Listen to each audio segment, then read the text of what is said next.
It's finally time for the playoffs, and to celebrate, we have Hailey Taylor Simon from Locked On Blues to talk about one of the biggest series for the Winnipeg Jets coming up in just a brief moment.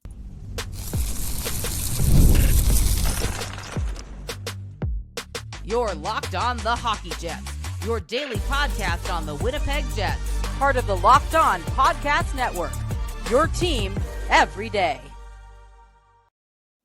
Hey friends, and welcome to tonight's very special crossover episode of Locked On Winnipeg Jets and Locked On Blues. We are going to be joined by Hailey Taylor Simon of the Locked On St. Louis Blues podcast to talk about how this series is shaping up for both of our teams, right? The Jets are here for revenge. The Blues are trying to complete what has been a miraculous turnaround. What will be the biggest storylines? Who might show up in a big way? And what are some of the big series X factors? Let's turn to Hailey and chat about which team between the Jets and Blues might have the advantage in this upcoming playoff series. Winnipeg Jets fans and St. Louis Blues fans, thank you so much for joining us on tonight's very special Locked On Blues Jets crossover episode. I am joined by Locked On Blues host Hailey Taylor Simon from so many networks, the 97.5 morning show from the Fanatic Network, as well as the Philly Sports Network. She is the Philadelphia Flyers credentialed reporter, and she hosts tons of shows, including the Blues. Hailey, thank you so much for joining us in tonight's show. And obviously, this is going to be a huge series, Blues, Jets. I think a lot of Jets fans are probably feeling a little nervous. This is like seeing an old ex that I think folks have probably felt at least a little bit jilted by. Winnipeg in the past couple of years hasn't had a lot of playoff success, and the Blues have been certainly one of the teams that has ended that early run for the Jets. What's the mood like in St. Louis, and how are Blues fans feeling about this? We're feeling pretty good. It's awesome. I mean, the Blues have missed out on the playoffs for the past two seasons, so going back into the playoffs with an extremely fantastic back half of the season is just super exciting. And it's the Jets, right? And it's basically this season replicates a lot of what our Stanley Cup winning season was in 2018-19. So I think just facing the Jets in the first round again just kind of reminisces on the past. Oh, dear Lord, that is not fun for Jets fans. Let me tell you, if there is one thing that Winnipeg has recently had, it is a lot of playoff trauma. We don't really enjoy that part. But obviously this Blues team is a little different. So, there's been some unique storylines. This team has kind of come through a lot. Coming into this playoff run, what are some of the biggest storylines really driving not only the Blues' success, but this recent resurgence? I mean, this team kind of came from almost nowhere to suddenly find itself in a reasonable playoff spot.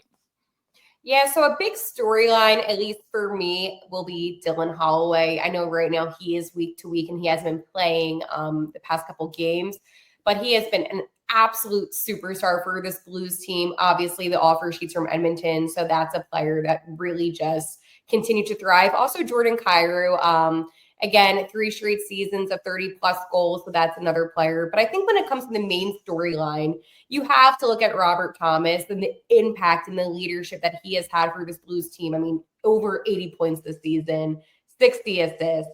He is our star. And in the beginning of the season, when he was hurt, the Blues did suffer. So I think coming off of the Four Nations with a confident Jordan Binnington winning for Team Canada with Colton Parayko, there's just been a lot of positivity and the coaching change.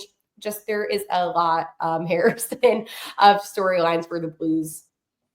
Yeah, your season has been a little crazy to say the least. And, from a Jets perspective and an outsider perspective, we have had a lot of conflicting rooting interests because we're like, okay, which team is actually going to give Vegas a run for its money? Winnipeg right now is apparently getting the gauntlet of the Revenge Tour playoffs most likely route if the Jets were to advance. So starting it off with the Blues feels somewhat poetic, I guess. But obviously, watching the top line for St. Louis the past couple of weeks has been, both fun and a little scary if you're a Jets fan. But I guess from Winnipeg's perspective, this series really feels like it is the first stage of the so-called revenge tour. The Jets the past few years, we have a nice one and done sort of pattern of winning one playoff game and then losing 4 straight. So maybe this year they'll finally change that. I do feel like I'm more confident in this team in previous years, a lot of what was said about the Jets was, oh, it's the fraud squad and, they're not that great. And unfortunately, I agreed with them. I saw the red flags and I'm like, yeah, this team's not really built for the playoffs. Last year, I don't think I was expecting it to be as bad as it was, but I was like, yeah, playoff Colorado is going to show up. It's probably not going to be that great for Winnipeg. People were like, well, they thrashed them like 7-0 right before the end of the year. And I'm like, it's the last game of the season. Like, the Avs are the Avs, right? Like, no one's taking it that seriously. Well, I guess the Jets did, and then they kind of found out a little bit of humble pie. But this year, I feel like the team is really committed. They're really bought in.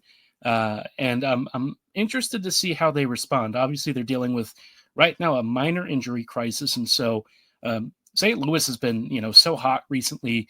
And then finally, the win streak comes to an end, against the Jets. Do you feel like that's going to be something that maybe kind of sticks in St. Louis's craw starting the series off, or do you think that they're ready to hit the ground running and they are just, at this point, just waiting for the playoffs to really kick off? That's a good question, because I think a lot of people assume that what happens at the end of the regular season kind of transpires into playoff hockey. But the way that I look at playoff hockey, it's a whole new season in a sense. The intensity is there. And I feel like these players, they do a really good job of blocking out maybe some of the mishaps that have already happened. But I actually have to say, and I said this on yesterday's episode of Locked On Blues, I'm happy the Blues went into that little bit of a slump. They had a 3-game winless streak prior to their win against Utah. I'm happy that they got that out of the way after their winning streak, because for me, if the Blues won out, right, and let's go say they didn't lose and they had this incredible 16-game winning streak, I would be happy about that, but I'd be even more nervous, I think, heading into this, just because inevitably the team would have to lose at some point. But I don't like that the Blues have not found success against the Jets. And that's the reality of it. I know they have a little bit, but the Jets are just such a strong team. Obviously, Connor Hellebuck in net makes me nervous. Kyle Connor is always an issue. And I think that's what makes me nervous about this Jets team, is that there are certain players that I know are going to be issues. And it definitely showed that in the last game that these two teams met in. Yeah, and I think that's probably why this year I felt more confident in this team. Their 5v5 game has finally become a strength. It used to be, oh, you got Connor Hellebuck and he's going to carry you through. And it's like, unless he's going to start scoring goals for the team, I don't know how much more he can possibly bail the squad out. So it's nice to see the Jets actually play a pretty consistent 60 minutes of hockey. The Blues game, I thought, was for the Jets a bit of a statement game. And it's not like, the Blues are the only team that have hit that recently. Winnipeg walked into Vegas and did the same thing. So I think the Jets are pretty serious about this year. I guess if I'm worried about anything, it's just going to be the health situation, because every time the Jets get an injury, they do make some adjustments. And I think, some of the lineup changes have been positive, but then they usually revert back to previous combinations. And I'm not sure that the previous combinations are as good. We often see Connor, Scheifele, and Velarde play together, and they've been much better this year. But I think for me, I'm like, well, I'm seeing Connor, Scheifele, and Iafallo really kill it. Do we want to split that lineup now? They're finally controlling, zone possession and creating some great offense. I'm just not really sure how Arneal's going to do this. And for him, this is like his first real playoff test. Montgomery has, loads more experience there, a lot more success. And here we kind of have not necessarily a first-time coach, because he has had this before, but certainly a first-time playoff coach. So this is going to be a very interesting battle. I'm looking forward to it. And I know you started identifying some Jets players. In just a brief moment, we're actually going to walk through, maybe one player from each main position, a forward, a defender, and a goalie that we really feel is going to be pivotal to this series. And I have a feeling I know who the Jets are, but I'm curious to see what you think about the Blues. But before we dive into all of that fun stuff, did want to let our friends and partners at FanDuel get in a brief second here. The NBA playoffs and, of course, the NHL playoffs are almost here, and FanDuel is giving new customers an incredible way to get in on the action. Right now, when you join FanDuel and place your first $5 bet, you'll get $250 in bonus bets if your bet wins. FanDuel makes it easy to follow all of the biggest statistical trends, Whether you're somebody who tracks goals, assists, three-pointers, steals, no matter what you're interested in, no matter what stat you feel you have an expertise in, FanDuel has so many ways to bet your favorite player props, and you can do it live even when the game has already started. And while you're watching, you can even combine live prop bets into a same-game parlay for a chance to win big. But the only way that you can do that and not miss out is to go to FanDuel.com right now and claim your $250 in bonus bets today. Hey friends, and welcome back to this extra special crossover episode of Locked On Jets and Blues. We are again joined by Hailey Taylor Simon. She has been on the Blues beat this year. It's been a crazy season for St. Louis, and obviously, we have some really big storylines coming into this series. But for a lot of Jets fans and for Blues fans, I think we're all kind of sizing up each other's teams. Like, who's going to be the standout star? Everyone knows who the Jets goalie is, but obviously we'll get to that in a moment. But maybe for the Blues, there are some perhaps underrated stars, right? Who do you think is going to be, for a forward, for a defender, and for the goalie, really the key players to watch? This is a good question. So for a goalie, I'm going to start with the easy one. Obviously, Jordan Binnington. I'm sure a lot of people have preconceived notions of Jordan Binnington and what he is like on the ice. People say he's emotional, he's too reactive. I think he is a fantastic goalie. He has a bigger frame, which is able to make the net look really small. And Binnington played a great championship game in the Four Nations face-off. So for me, that is the guy that I feel comfortable with. And I just want to say too, and I'm sure Jets fans are very aware of Jordan Binnington because in 2019, his rookie season, I hate to say it, but that's when the magic began in the playoffs when the Blues beat the Jets. For defense, obviously, I'm going to have to go with Colton Parayko. I feel like I'm saying some of the obvious guys. So I'm going to throw a little bit of a curveball. Besides Colton Parayko, Cam Fowler, the Blues picked him up from Anaheim this season, and he has had some of the best games of his career in St. Louis. He's missed out on the playoffs, I want to say, for the past 7 years or something. So he's been really excited to get back into playoff action. He's been a huge asset to this team. So again, that's another player just to be on the lookout for if you're a Jets fan. Now, when it comes to offense, my boy Robert Thomas, I have to tell you, I've been covering the Blues for about 2.5 years now, and my bio has stayed the same. It says Robert Thomas season because it's always Robert Thomas season. If there is a guy on the ice who is an excellent playmaker, it's Robert Thomas. However, I want to direct your attention to Zachary Bolduc. He's a rookie this season. 19 goals. He is one of the top leaders in rookie goals this season, and he has been on a heater since the Four Nations face-off break. He actually went down to the Blues' AHL team, the Springfield Thunderbirds, to get some reps in because he felt like his game wasn't good enough. And ever since that, he's been excellent. So those are my players. But listen, I can name the whole entire team, honestly, and tell you reasons why certain players are going to be problematic. But when it comes to assistant playmaking, Robert Thomas. When it comes to scoring, Zachary Bolduc. And then, if healthy, Dylan Holloway. Out of curiosity, one name that, I've seen pop up occasionally, but people have kind of been a little cooler on, it's Buchnevich. What's been going on with the season? Because I feel like Buch is one of my personal favorite sort of like top 6 guys that's come out of there. But, obviously Kyrou, Thomas, Bolduc, Holloway, those guys have really started to steal the show. Now they've got Snuggerud. And so, like, what's going on with Buch? Is he feeling ready for the postseason, or is maybe, Father Time starting to catch up a little bit to him?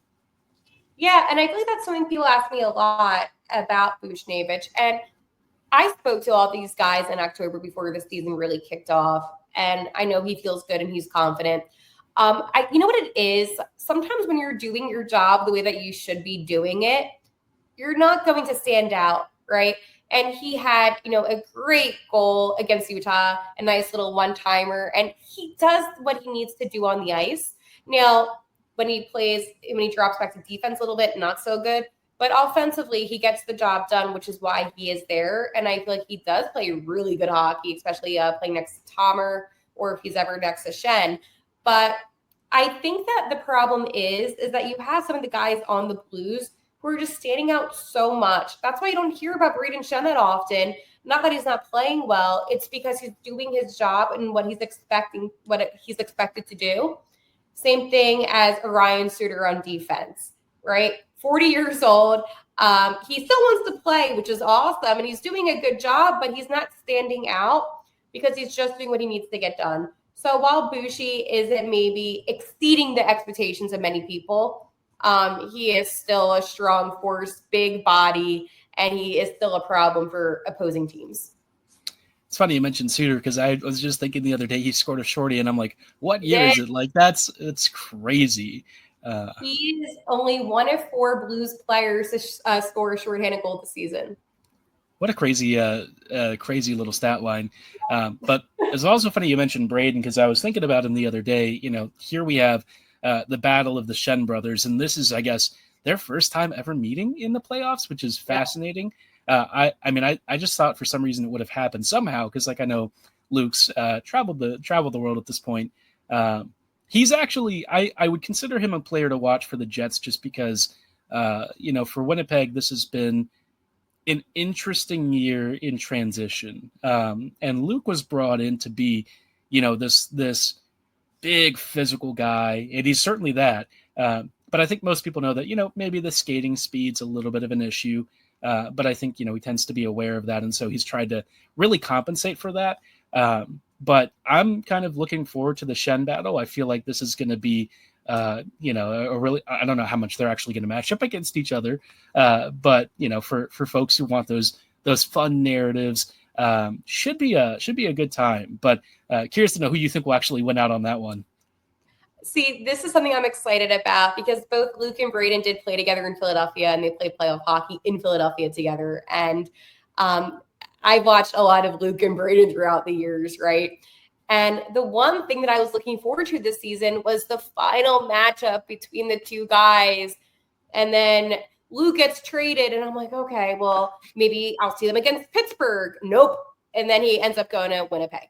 So this is going to be a very weird series. I know how their parents are, and I can tell you this, they're going to be very split on, what to do. But as much as I like Luke, and I do, and this is not biasy towards the Blues in any way, I just think that Braden is overall the better player out of the two. And it's not because Braden's a captain. Like, that sounds condescending, and it's not. Like, looking at these two guys for what it is, I just think that Braden is better, but Luke is more physical. So on a physical aspect, I would say Luke Shen, but just on a, hockey IQ, being able to draw plays and make things happen, it's going to be Braden. Yeah, I think I'd agree there. I think for Luke, it's going to be important to keep the game simple and in front of him. Yes. I think a lot of times we've seen they've been playing Stanley and Shen together, which, I personally would have some concerns about just because the moment somebody gets behind him, it's a bit of a problem. But in terms of like some of the other key players for the Jets, if we're still looking at the blue line, Morrissey will always be Morrissey. He's just, this is a guy who's like a Norris candidate on a routine basis. It's his second pairing guy, Sandberg, I think is the one that really has stepped up this year and has made the Jets' left side a strength. It used to be one of our biggest weaknesses, but he has been transformative. And with the Jets not having him this year, they went 500. So Sandberg is transformative for this back end, a really big piece. I'm really hoping that extension gets announced soon. I don't know if they'll do it until summer, but, they keep signing, free agents here and there. So, hey, whatever they want to do, hand him a blank check. I don't care. He's clearly one of our most important anchors on defense, and really excited to see the playoff version of him. As far as the forwards go, this one is a tricky one. There's a lot of candidates.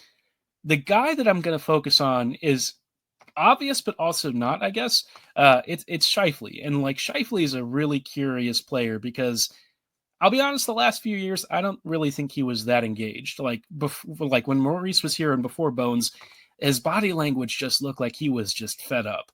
And in a lot of ways, as a Jets fan, I did understand it because like I could get why the guys are frustrated. The team was going in circles, dead end playoff runs. And so, he just did not look like he gave a crap. And I think that was, maybe a little harsh, but I also got why he felt that way. But, this year and really the past couple of seasons, we've seen him start to show the version of him that got him on Team North America in that World Cup of Hockey years ago. So I'm really expecting a big playoff series from him. And same goes in net. I mean, does anyone even really need me to say Connor Hellebuck? I'll say it anyways. It's, I guess, a jinx for some people. But Hellebuck has really had, a bad playoff rep. And when you actually look at the numbers, he's not been that bad, barring the last two seasons where, honestly, the Jets were just embarrassing in the postseason and really just as a team did not show up.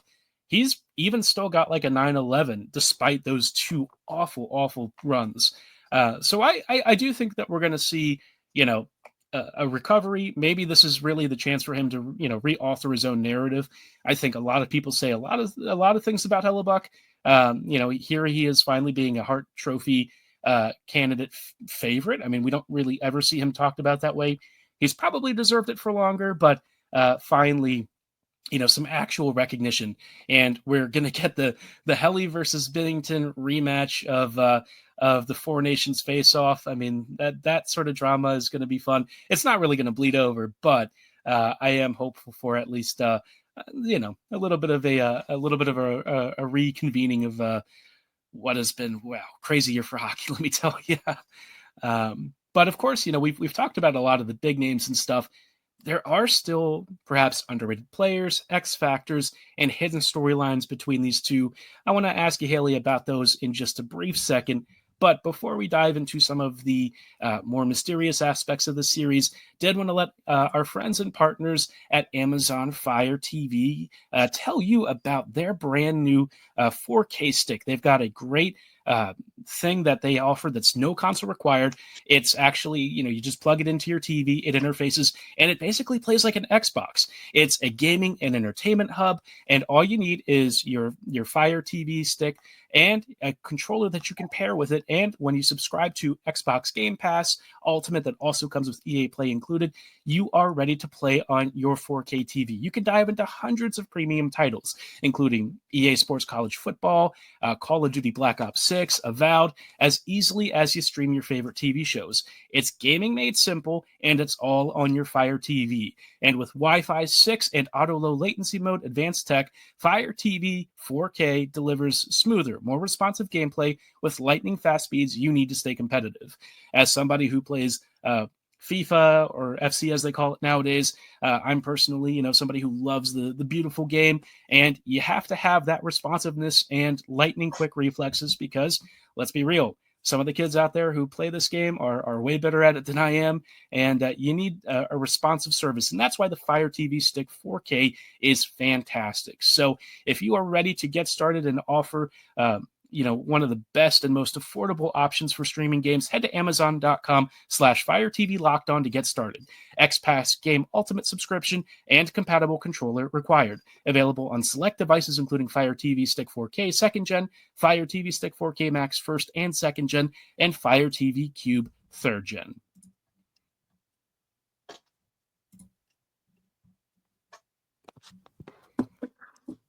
Hey friends, and welcome back to these closing thoughts on today's very special Locked On Blues, Locked On Jets crossover episode. We are rejoined for one final time by Hailey Taylor Simon of Locked On Blues.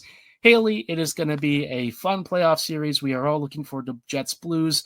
And of course, from Winnipeg's perspective, this is going to be a very interesting series, a chance to perhaps rewrite some of our old haunts and things. But as far as the Blues are concerned, what are some of the maybe interesting stats, perhaps X factors, or players that people are perhaps overlooking? Yeah, that's a great question. There's so much that I could say. Jordan Binnington right now has an 11-game home streak right now, which is awesome for wins. So I feel like people might be overlooking Jordan Binnington. And I feel like the number one thing that the Blues struggled with at the beginning of this season was the fact that the defense wasn't playing that well. So despite Binnington maybe not having the best record this season overall, sometimes, and as you know, what's in front of your goalie really does impact how they're viewed. And a guy can be great and solid in net, but just not have the best help in front of him. So that was one. Another thing is basically they're rookies this season. I know Snuggie got his first goal of his NHL career against Utah, which was awesome. But he has been so great for the Blues, especially on the power play. The Blues, they're not the best power play team. They're not the best PK team. They actually struggle a lot on the penalty kill, like not good. So like Winnipeg going on the power play would not be ideal. For you guys, obviously, it's like, oh, let's go on the power play. So that is something that is the weakness for the Blues, despite the fact that the Blues did score 3 power play goals in the last game.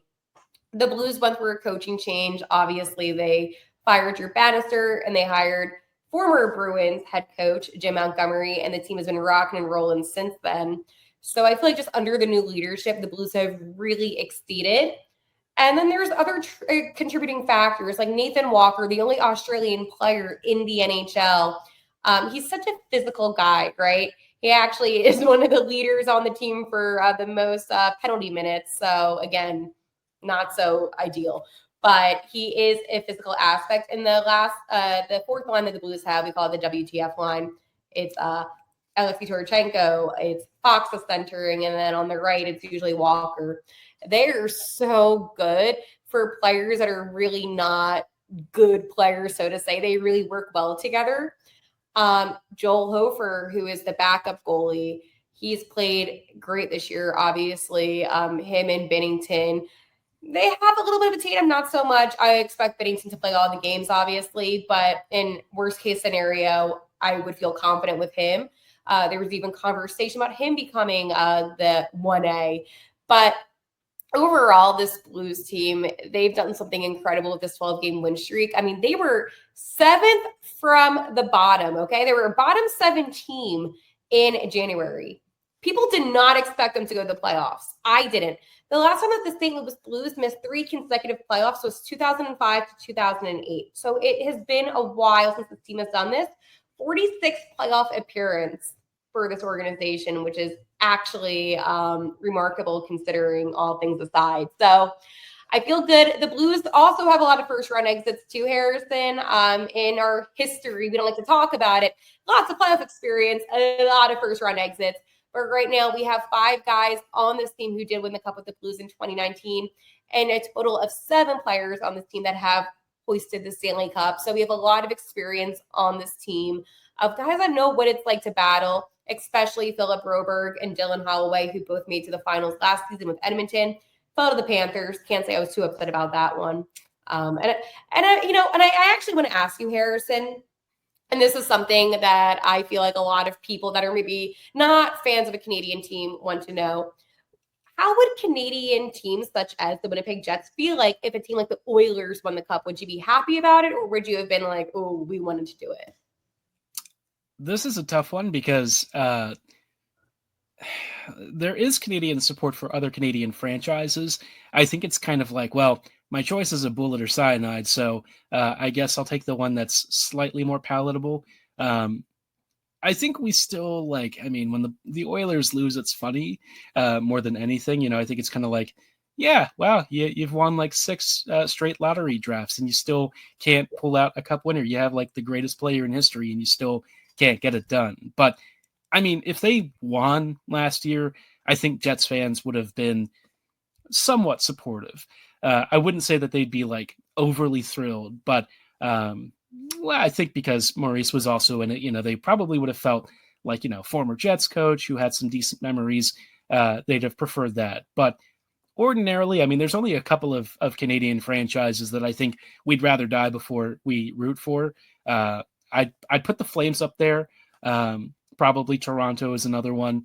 But otherwise, I mean, if the Sens wanted or something, I think people would be like, yeah, that's pretty cool. You're cool with that. But obviously, please let it be the Jets. But it's really funny you were talking about Nate Walker a little bit because I just harkened back to, and I can't repeat what was said about him, but I come back to this quote from Evgeny Kuznetsov several years ago. I think it was one of Walker's first games as a Cap.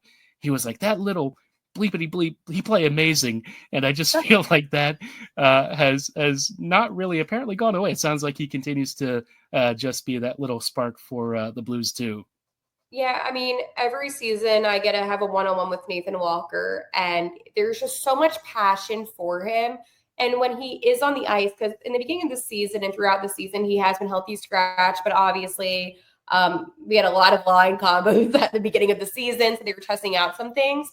But whenever he is in the lineup, and I will always say this about Nathan Walker, he plays his butt off. Okay, that's the appropriate way to say it. You're never going to see any player put as much effort in as Nathan Walker does. And, it's funny. Like I know I'm switching players for a second, but Cam Fowler, he gets traded to the Blues, right, from Anaheim. He has, I believe it was like 7 games until he hit his 1,000th game, which he was able to play at the Winter Classic, which the Blues won, by the way, 6-2 over the Blackhawks. And he was able to score 2 goals in that game. And I think about it, and I'm like, wow, it's some of the players that you don't expect to see big things happen, make things happen. And I feel like that is why I have this confidence, because the Blues, let's be honest, they maybe don't have the biggest names in the NHL, right? I have to tell people all the time, Robert Thomas is excellent. And people are like, oh, who is that? I'm like, are you living under a rock? But people really don't know many Blues players because they're not these big headline names. And the national media likes to do a good job of showcasing teams like Toronto, New York, Boston, a lot of the original 6. And that bothers me greatly because the teams that are in the playoffs, not those teams, except for the Maple Leafs. So I'm happy for the national media to kind of put a little bit of a spotlight on some of these other teams that do have really good players. And that goes for both teams as well. I mean, I don't know how the media is in Canada, but I just know that here in the States, they just like to talk about like the same rotating 3 teams, which bothers me greatly when the talent on these playoff teams obviously is better than the teams that were eliminated. Yeah, that also happens up north. The Jets, I think, have had a reputation of really being overlooked, even when the team's been in first this year. I mean, they talk about it being Hellebuck's team, and so it's just kind of like, I'm like, okay, yes, Hellebuck is amazing. He's having like one of the best seasons ever. But if we're looking at underrated players and stuff, I'm looking at Morgan Barron, who's been moved to center and has been awesome on the 4th line. You've got Adam Lowry, who's kind of one of the straws that stirs the drink. He doesn't get as much attention because he's kind of like, people view him as like a shutdown center, and I feel like sometimes that's a little unfair. He does so much work on the forecheck and creates tons of chaos in front of goal. He just doesn't always capitalize on that, but we still love him anyways. Amazing captain. But, I think if we're looking at maybe some perhaps underrated things for the Jets, one thing you mentioned earlier, the Jets power play, it is still pretty good. I will say that with Velarde and Ehlers both perhaps missing time in the series, it's not that threatening. Scheifele, Perfetti, Connor, those guys are still great triggermen, Morrissey on the back end, but they are missing 2 of their most important players on the power play. And so that has had a really noticeable impact. And I think if the Blues are relatively disciplined on the PK, which I know it's been a little bit of a challenge this year, but with how the Jets have been moving the puck, it's been rough, but the Jets power play recently hasn't been as sharp, and God forbid we get a 5-on-3. Once we get a 5-on-3, it's like the Jets don't know what to do. So it's like the great nemesis. Winnipeg suddenly gets a 2-man advantage, and it's like they've never done that before. I think for this one, the Jets are going to probably need to win at 5v5. You're not going to get a lot of power play calls to begin with, or penalty calls. And so the Jets are going to just have to kind of do their strong defensive game, keep rolling lines. And I think that's probably their key ingredient, because the Blues are going to have those moments where, they might be hemmed in, but if they get a good counter, that's not a team that you want to have Kyrou, Thomas, Bolduc, even Fox I've had time for. I had a soft spot for him back from his Dallas days, but whether that's going to come into play, we'll have to see. But I am thinking, curious to know what your series prediction is. What do you think this one ends in? 5 or 6 for the Blues. I know everybody watching right now in Winnipeg is going to say, oh, there's no way the Blues are going to win. I'm still going to go with 2 things. One, the President's Trophy curse. I'm just hoping that happens. I'm not trying to be disrespectful, but it's one of the best non-superstitions in hockey. And I don't want the Jets to be the one that breaks it. And I also think that the Blues, I've never seen a team so motivated. And I feel like the Blues have nothing to lose and everything to gain. And that's how it is when you're playing as an underdog. I mean, this team was not supposed to be in the playoffs. They stood pat at the trade deadline. Their GM said, I believe that this team can go to the playoffs. And it took them up until game 82 to secure their playoff spot. For Winnipeg, they have great talent, and I am not denying that by any means. Obviously, Winnipeg scares me. Vegas scares me more because I just feel like Vegas is a bunch of cheaters, but that's a whole other discussion. But Winnipeg, they're good. And if worst case scenario, the Blues lose to Winnipeg, I hope it's a good series. I hope it's not a sweep. That is so boring in hockey. Ideally, it'd be a game 7 overtime, but unfortunately, that won't be happening. But yeah, I really feel good about the Blues. I think I'm still on my little bit of a high horse right now, for being honest, but I'm going to have to ride with them. How about you? I think I hear you on that one. And also, I think we're all united in our hatred of Vegas. Really tired of that franchise. Would like them to be out in the first round.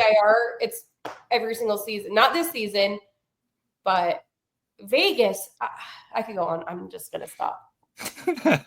Yeah, we've been down that road many times ourselves. I've got a similar time frame. I will say I do think it's for the Jets. I think it's not going to be the way it was in the 4-0 loss. I do think that this series is going to be tight. I think that Binnington will probably have to stand on his head a little bit, but I think that the Blues' top 6 is the thing that's going to keep them fighting just that extra one more game. And I think this will probably be a 5 or 6 game series. I lean more towards 6. I think the Blues are going to scrap out at least 1 or 2 wins in between. It's going to be really hard, and I think that they have an obvious uphill battle starting off on the road in Winnipeg. That is not a fun place to play. It is if you like the noise, but if you actually want to win games, yeah, I know, right? It's gonna be a madhouse, and I think Jets fans are actually excited for once. Past couple of playoff runs, it's been a little quiet, but I think this is going to be different story. Dude, and I'm just curious to get this perspective. Because it's the Blues and it's the wild card 2 team, do Jets fans look at this as, this is going to be an easy first round? Maybe it's not your opinion, but maybe it's how the fan base is. I just kind of want to get a read on how they're feeling. I think that there is some of that, not because it's just the wild card 2, but I think, it's more like folks are just ready for the Jets to kind of exercise demons. I would call it cautious optimism. I think folks know that this year is going to be different, and they're anticipating a different result than we've seen in the past couple of playoff runs. But they're not, until that puck drops and until the Jets start winning games, they're always going to be like, oh, here we go again. Past several years, it's just been one playoff win a year, and then you're gone. So I don't think they're going to overlook them quite yet.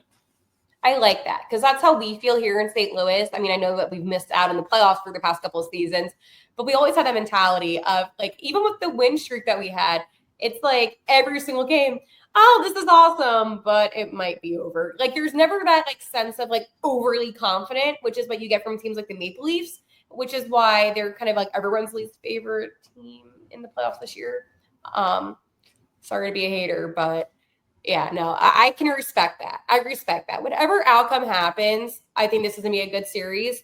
Physical series, very physical. Kyle Connor scares me. I'm going to admit that. And I've said that in the beginning of the episode. Completely scares me. He does really well against the Blues.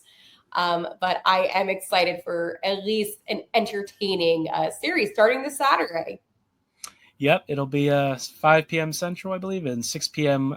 For at least my time zone. But Hailey, thank you so much. I think we're all really looking forward to this playoff series. Where can folks find you if they want to find out more about the Blues? Absolutely. So you can follow me on Twitter at Hailey T. Simon, or you can follow me on Locked On Blues, where I live tweet sometimes a little bit too much at Locked On Blues, here on YouTube at Locked On Blues.